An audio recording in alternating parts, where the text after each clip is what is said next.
You're watching Byline Wilmington on CBS 10 WILM. Here's your host, Don Ansell. Welcome back to Byline Wilmington. I'm Rhonda Bellamy, substituting for Don Ansell. In this segment, we'll talk with William Woody Hall, senior economist in the Swain Center for Business and Economic Services in the Cameron School of Business at the University of North Carolina at Wilmington. Good to see you again, Woody. Good morning, Rhonda. How are you? I'm doing well, thanks. Yesterday, saw a story that said that North Carolina was 37th in the nation in terms of jobs creation. So let's start with jobs. The bad news is, even though in a technical sense a recovery is underway, that jobs are not being created as fast as they have in past recoveries.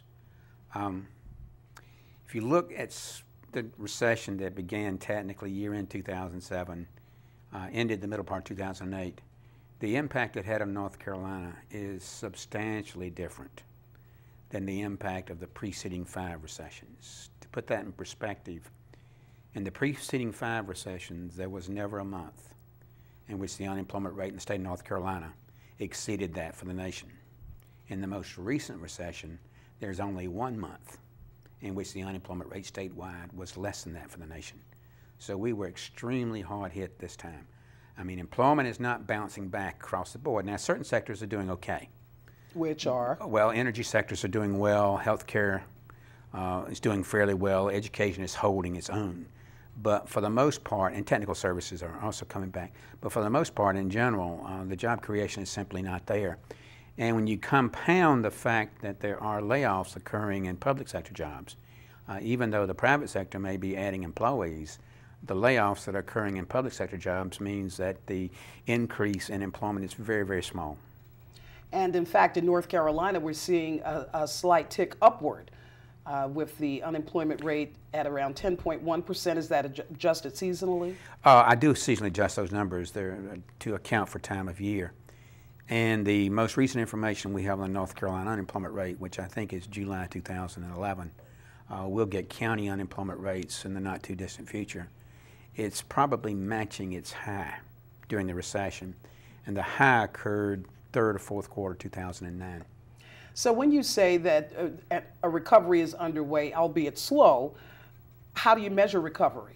Well, there are rules of thumb that we look at, and we probably take some poetic license in the basic rule of thumb. Excuse me. The rule of thumb is you look at changes in total output adjusted for inflation. And when you see total output decline for a period of 6 months, 2 quarters, you're technically in a recession. And then the flip-flop of that is that when output starts to rise for at least 2 quarters, you're in an expansion. The agency that tracks the business cycle, looks at what we call the 3 Ds. The first of these is duration. Decline 2 consecutive 3-month time periods. The second is distribution. How widespread is the decline? And the third is depth. How far does it decline? And the official arbiter, the official monitor of the business cycle, something known as the National Bureau of Economic Research, declares that the recovery actually began mid-year 2009. And fast forwarding to August 2011, it means the recovery is technically in its 3rd year. Let's take a look at the housing sector in particular, because that at one time accounted for about 20% of the local economy. We estimated 5 years ago that 1 in 5, maybe more than that, of all people having a job in southeastern North Carolina had a job related to real estate development. Now, that's not just construction. It would include real estate finance, it would include financial institutions, include insurance, also some professional services, if you will, such as architects. And today that number has been cut in half. Instead of being 1 in 5, it may be closer to 1 in 11, it may be closer to 1 in 12. And within the sector that supports real estate, and we're primarily talking about residential real estate in southeastern North Carolina, we've seen as much as a 25 to 30% reduction in construction employment alone. between 2007 and 2010. I will tell you that if you look at the numbers 2009, 2010, even though there still continues to be a decline, it's a much smaller decline than occurred during the first 2 years of that 3-year time span. So it's thinned itself out, Yes. basically. One of the things that I've heard from people who were employed in that industry is that most of them, particularly those that were self-employed or contractual, did not qualify for unemployment benefits. So are they factored into the unemployment numbers? The unemployment numbers are based upon a household survey, which means that we're not necessarily looking at an employer reporting an employee or reporting layoffs. We're also talking to an individual who could have been self-employed, who was no longer at work. So short answer to the question is yes. And so if you adjust or factor that into those unemployment figures, what is the real unemployment Well, number? it gets a little bit more sticky than that, and we'll go as far as you want to go on this. You got to be officially unemployed. And I guess I need to explain what I mean by officially unemployed.